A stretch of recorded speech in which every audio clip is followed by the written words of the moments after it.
Well, I think all of us, even if we got it second or third hand, have been just a little bit captivated by what Pope Francis has done in the past week and a half or so.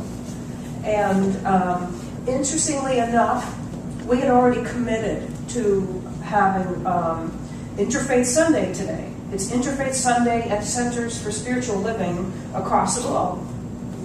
And it's also part of an ongoing season from September to December of the Association for Global New Thoughts. We call it AGNT.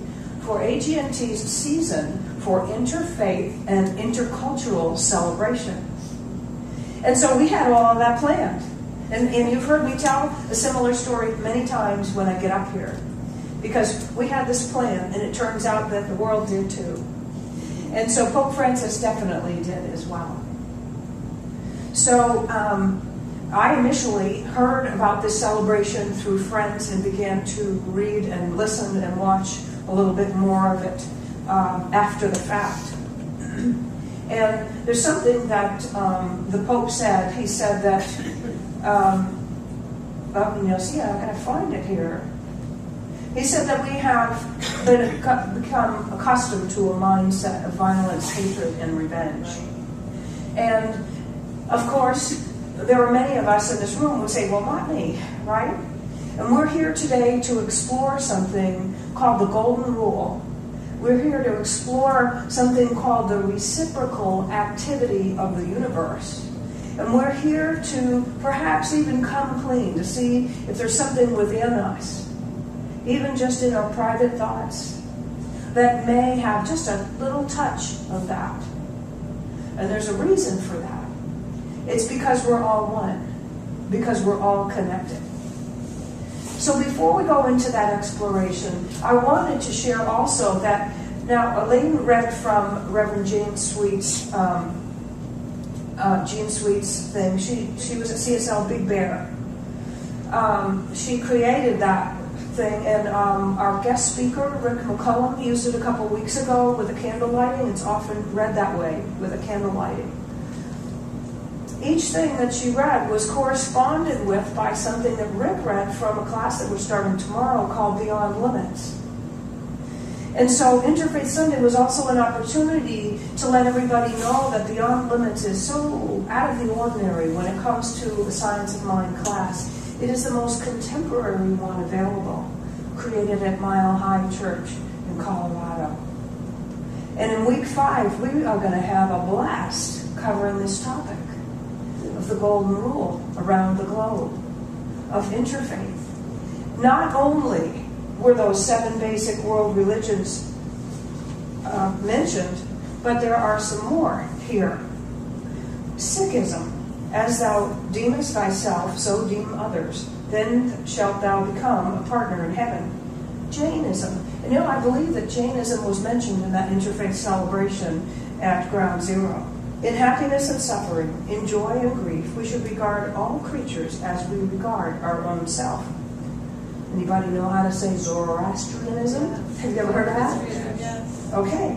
It's the last one, right? Alphabetically. The nature only is good when it shall not do unto another whatever is not good for its own self. And I actually have a bunch of other citations from another class that we have done that, how many people were in the art and practice of living with nothing and no one against you? Fantastic. That's right, fantastic. And how about Beyond Limits? Okay, yeah. Great. So what's really fun about this is something that we do here. What we do here when we look at interfaith is we look for things that are common to all religions. Actually, whether it's Interfaith Sunday or not, that's what we're about. We're about discovering what is universally true and making use of it in our daily lives. Okay? So we go back to this idea that the Pope assembled people of all of these different faiths to get together and to pray for peace. And his call for that, his cry for that, his plea for that, I believe in the words of the New York Times or New York Post, was that too many people have a mindset of violence and hatred and revenge. Okay? So the key words for us are mindset, because what we do here is we recognize that it is done unto us as we believe. And we have t-shirts on the back that say, change your thinking, change your life. That's what we're about. So what I wanted to talk to everyone about today is the fact that when we pray for peace, we do it in a different way. That's pivotal. That's really extraordinary. There's nothing wrong with praying for peace. And the way that we do it that is different, that sets us apart, that takes it to the next level here, is that we actually pray peace. We don't pray for it, we pray it, meaning that we see it as already done. Anybody read Greg Braden's The Secrets of the Lost Mode of Prayer? Okay. So in that book, Greg Braden talks about many things having to do with that. And one of them is that the ancient Essenes had a mode of prayer that seemed to have been buried in the records that they had left behind and rediscovered. The ancient Essenes believed that you combine thought, feeling, and emotion to effectively pray for something and have it show up. To pray believing. Okay? It is said that Yeshua ben Joseph studied with the ancient Essenes, among others. And what did he tell us? He told us, it is done unto you as you believe. There's another story in Greg Braden's book that talks about a Native American leader of a tribe who had an opportunity to pray, as we would say, for rain, okay? And what he did is he didn't pray for rain, he prayed rain. He stood there with bare feet on the ground and engaged all of his senses and imagined that as the rain came down and it wet the ground beneath his feet, that it would become moist and seep up between his toes as mud. And he did this whole full engagement of thought, feeling, and emotion, of belief, of imagining so vividly what it would be like that it rained. And Greg Braden says it rained so hard it was almost overwhelming. You know, it was within a day, I think, but a very short period of time that they had a tremendous rain. So we do something similar here at Centers for Spiritual Living. And that thing is that instead of praying for peace, we pray peace. Instead of sending peace, we know peace. And it seems like you could say it's just a difference of a few words, semantics, who cares? But imagine this. What if it makes all the difference in the world? You think of how many times so many of us have prayed for something. We have longed for it. We have wanted it so desperately and so deeply. And what happens? It continues. And you know why that is? It's because what we're believing. We were taught by that ancient master, Yeshua ben Joseph, and many others, because we just read, that there are people with wisdom all around the world saying similar things. But we were taught that we must know, we must believe. And we were taught that our belief dictates what happens. Right? So imagine this. We want to look at how we would pray for peace in this teaching that would be an up-leveling or a wonderful addition to how others are praying for peace. A difference-making one. It's been a groundbreaking one. What we do here is we learn how to pray believing. So here's what makes it different.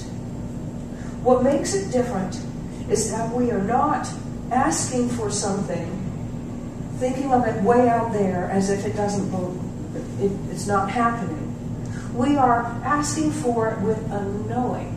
And that's a knowing that we're going to have to muster. Right? Okay. So that's one thing.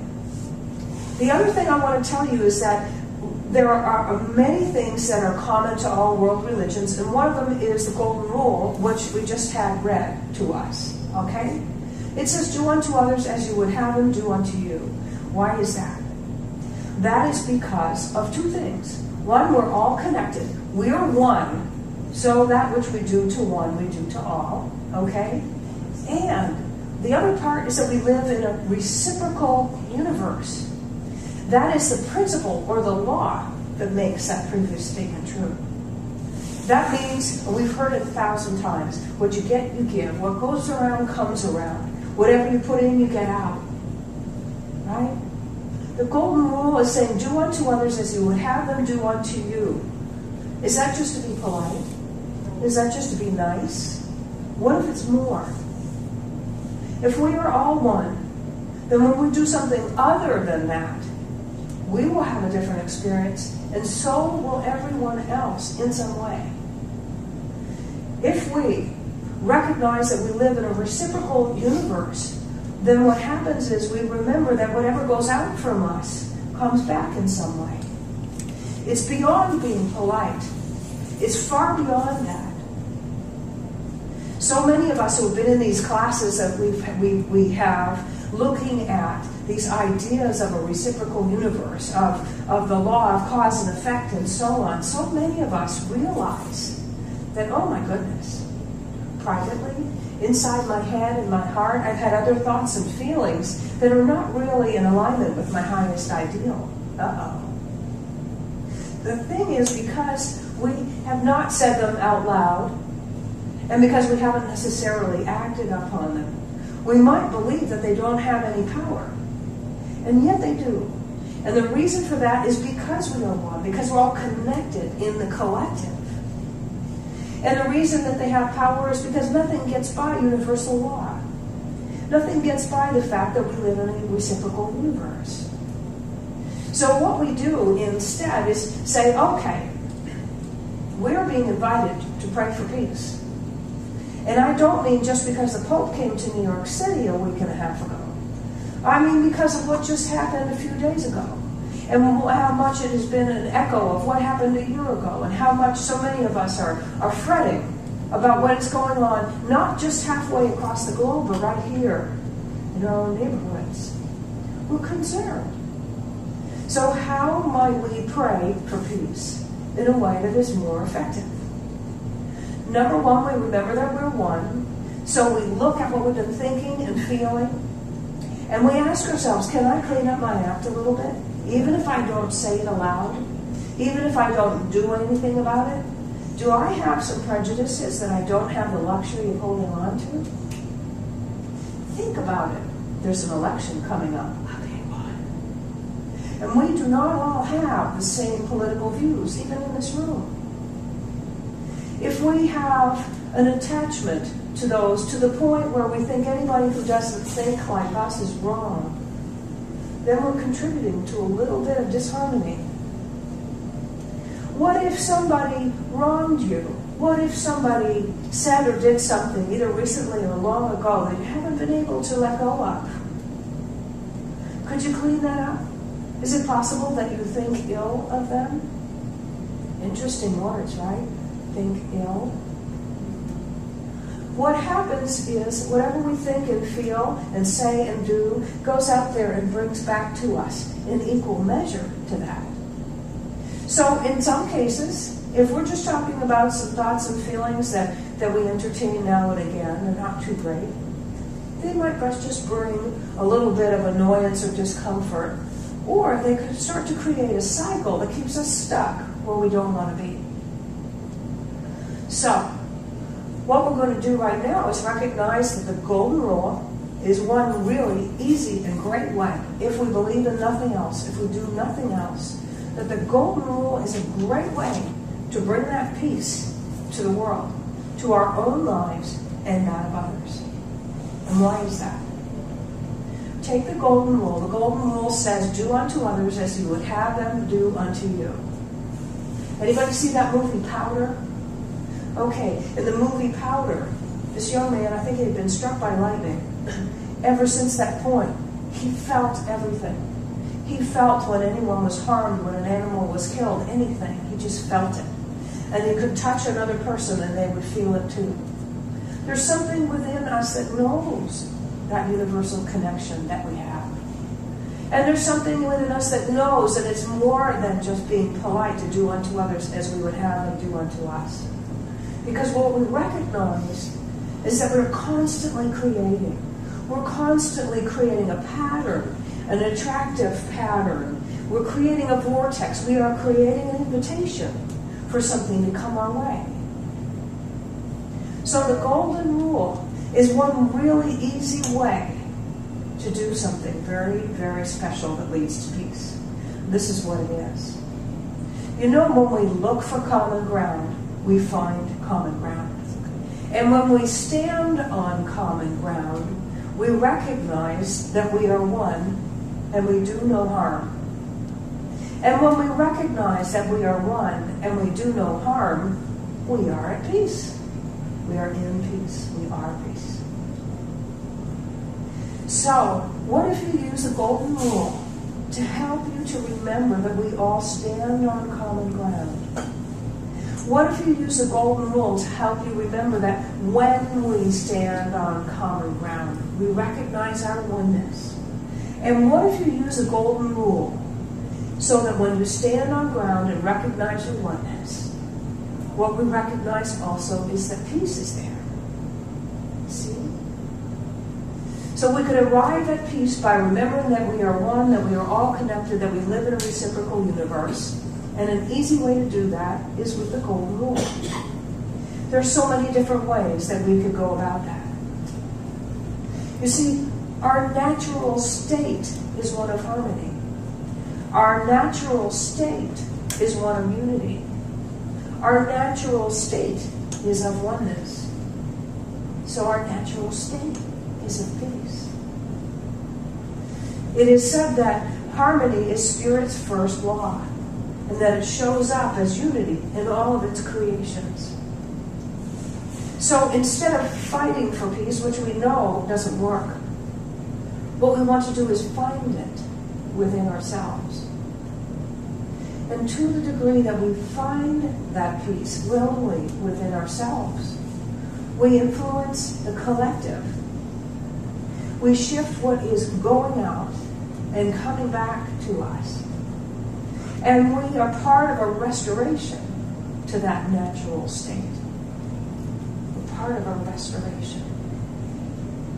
So we have all of these wonderful examples of the golden rule, and each one of them reminds us that we're connected. Can you imagine what it might look like if you were to move through each day just taking that one thing as your practice? Just taking that one thing as your promise. What would that look like? Okay. For example, when you are at home, if you're at home with pets, children, loved ones, partners, siblings, whatever the case may be, can you imagine how you might just add that consideration to remember that we're connected? And when you think, and when you feel, and when you choose, and when you say, and when you do, just remember that it comes back. And it affects not only you, but other people. And when you go out in the world to do errands, how would that show up? I bet it would show up as an increase in a sense of humanity that would shift our behavior towards one another, right? And if you take it on a trip and you're going to somebody else's neighborhood or country or land or whatever it is, or culture, can you imagine that even then, bringing that idea that what I do to the least of these I do to myself would not create a shift? There are beautiful phrases. I've plucked many of them and saved them up from around the world. And they all say, in some way or another, that we are one. Namaste. We have popularized that. It is a Hindu tradition to say namaste. And it means that the spirit in me recognizes and honors the spirit in you. Ilakech Ilaking is a Mayan saying, which means you are another myself, I am another yourself. Vitakuyasan, all my relations. Right? And on and on and on. We are one. So I invite you to go out into this world today with emerging news that looks a lot like what happened a year ago or last week. And remember one thing: praying for peace. When you pray for peace, do it this way. See it as already done. Use all of your senses and imagine what would it feel like if I lived in a world that was at peace. What would those sensations be? How would people be behaving? How would you feel? Embody that peace. Feel that joy. Imagine that harmony. You know, the truth of this, if you're going to believe in that which is not yet seen, is that you have to say something and feel something and think something that's not here yet. That may have the appearance of foolishness. It may be described as a lie. But you know what?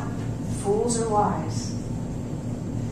If we're willing to know this truth, that peace is our natural state, and if we're willing to engage every part of ourselves in that knowing, in our thinking and in our feeling, in our behavior, in our talking and interacting with others, if we're willing to know that to the degree that we do, that natural state of peace is given a place to come to. We have opened the door. We have made room for it as our experience. So I invite you to take this with you as you go out today and just know, just simply know, that peace is who we all truly are. Namaste.